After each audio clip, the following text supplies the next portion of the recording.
In March 2026, one financial research note went viral across the entire internet. It didn't say AI will slowly replace jobs over the next 10 years. It described something called a doom loop. AI replaces workers, companies save money, investors get happy. That money goes back into more AI. More AI means more layoffs, and the cycle never stops. And then, just days after that note went viral, a company called Block, the people behind Square and Cash App, announced they were cutting 40% of their entire staff. The CEO didn't hide it. He said most companies will do exactly the same thing. This is not a theory anymore. This is happening right now, to real people, maybe to someone you know. So today on Another World, we are going deep, not the panic version, not the don't worry, AI creates new jobs version that everyone keeps repeating. We are looking at the real data, job by job, industry by industry. And I will tell you the one twist that almost nobody is talking about. Let's go. Part 1. The numbers.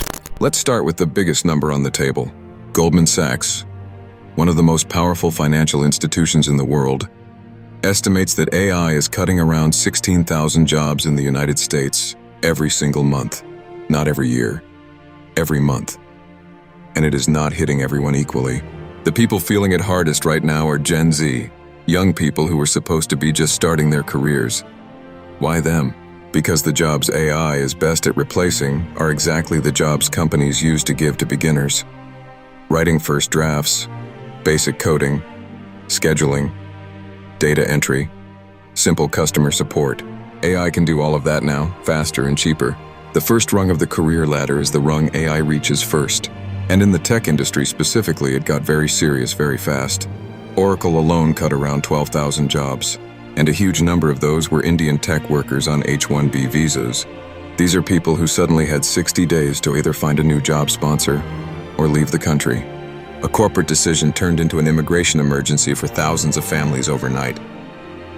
That is the part most news coverage skips. AI job loss is not just an economic number on a chart. For some people, it is a deadline to leave the country. Part 2. The essay that started everything. Now here's where the story gets really interesting. The essay that triggered all of this fear, the one that went viral on X, that executives were forwarding to each other. It didn't come from a journalist. It didn't come from a labor economist or a government researcher. It came from an AI investor, someone who directly profits when more companies adopt AI faster. And this person was warning everyone that AI is coming for any job that involves sitting in front of a computer. Think about that for a second. The person selling you the rocket ship is also the person telling you the ground is about to disappear. Now that doesn't necessarily mean they are wrong, but it is a conflict of interest worth noticing. And here's the deeper thing. That essay didn't just predict layoffs. It caused them. Executives read it, boards got nervous, and then companies started announcing layoffs and naming AI as the reason.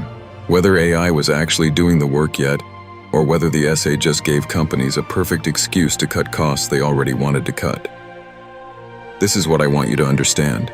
The fear of AI job loss is now feeding actual AI job loss. The narrative is part of the machine. Part 3. Job by Job, who is actually at risk. Okay, let's go through this properly. Every industry, every job type. Let's talk about who is really in danger and who is not. Starting with the high-risk jobs, the ones feeling the pressure right now. Customer service workers are already being replaced by AI chatbots and voice AI that handle most basic questions faster than any human can. Entry-level software engineers are struggling because AI coding tools now write basic code, tests, and first drafts in seconds. Junior lawyers and paralegals who spent years doing contract research are finding that AI can do the same work in minutes. Copywriters, junior marketers, basic content creators, AI generates first drafts instantly now. Data entry workers and basic admin roles, those are already largely automatable.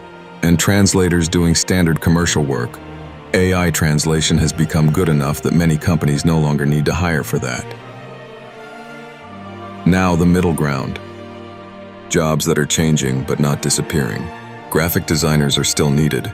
AI handles the quick drafts and iterations, but human taste, creative direction, and client relationships still matter.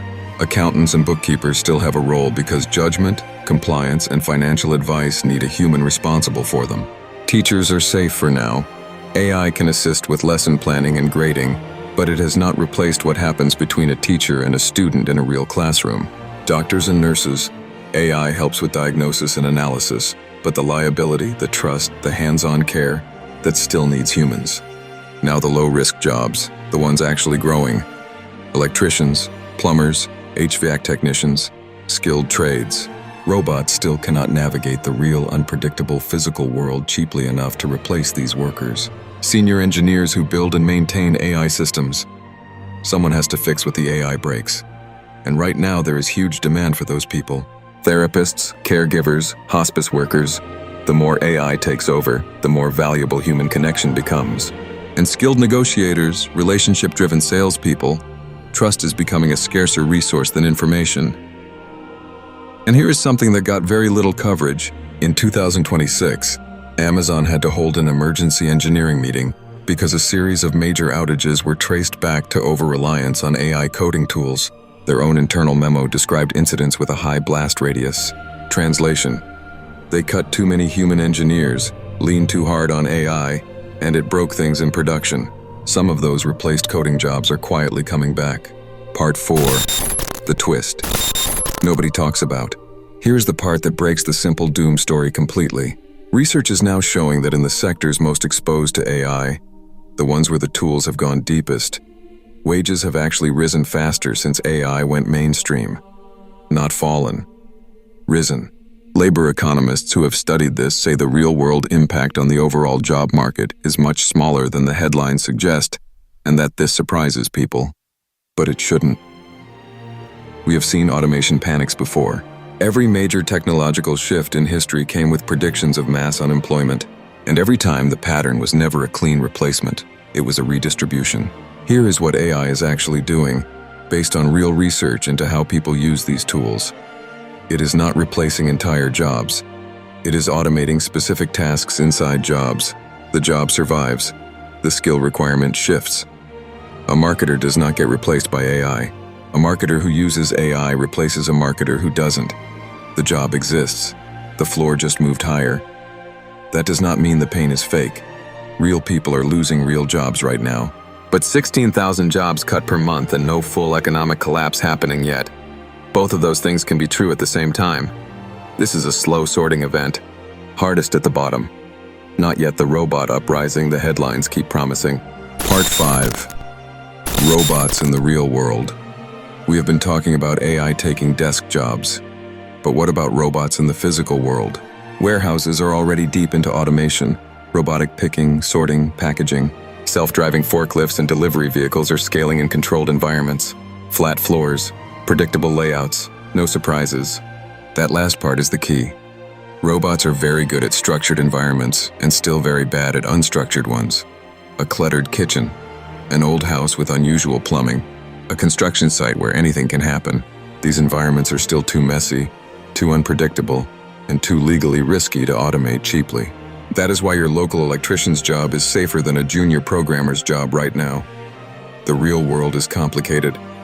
Software mistakes get patched with an update. Robot mistakes can physically hurt someone. Physical automation is coming, but it is moving on a slower, heavier timeline than software AI. Part 6. What you actually do. So here is the only question that matters at the end of all of this. What do you do? First, stop competing with AI on tasks. Start competing on judgment. The jobs that survive are the ones where a human has to take responsibility for a decision. AI produces outputs. Humans are accountable for outcomes. That difference is everything. Second, move toward work that requires human trust, care, negotiation, leadership, mentorship, accountability under uncertainty. These things are getting more valuable, not less, because AI cannot replace them. Third, learn to direct AI, not fear it. The people doing well in AI-exposed sectors right now are the people who learned how to use the tools, not the ones waiting to see what happens. Fourth, if you are early in your career, understand that the traditional ladder has fewer rungs now. Do not wait for someone to hire you onto the bottom rung. Build visible proof of work. Projects, a portfolio, a public track record. Show what you can do before someone gives you permission to do it. Knowledge should be free. That is the whole point of this channel. And the most valuable knowledge right now is understanding clearly which jobs are actually at risk, why, and what you can do about it, instead of just panicking at a headline every morning.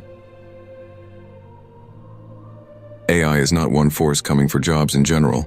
It is thousands of small decisions being made right now, company by company, industry by industry, and most of those decisions are still being made.